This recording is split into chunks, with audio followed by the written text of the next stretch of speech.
We welcome the High Commissioner's continued reporting on the grave situation across Ukraine, including in occupied Crimea.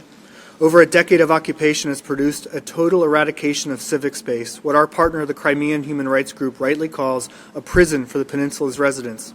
Recent documentation confirms at least 284 Ukrainian civilians from Crimea remain in detention or prison on politically motivated charges. Among them, at least 25 women, including 19-year-old Yulia Sokolova, sentenced to 9 years in prison on fabricated charges of espionage and treason. Dozens more Crimean Tatars are persecuted in so-called case of Crimean Muslims, with 109 people currently imprisoned, almost always on the basis of forced confessions and unfair trials. Journalists remain particular targets. At least 17 Crimean journalists are in detention, including Server Mustafayev and Irina Danilovich, who continue to be denied urgent medical treatment. Meanwhile, Russia systematically uses Crimea as a platform for war crimes.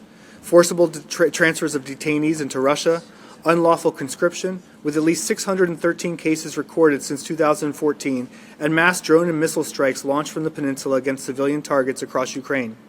Vice President, we asked the High Commissioner's office whether they receive any updates on any of the Crimean journalists in detention or prison.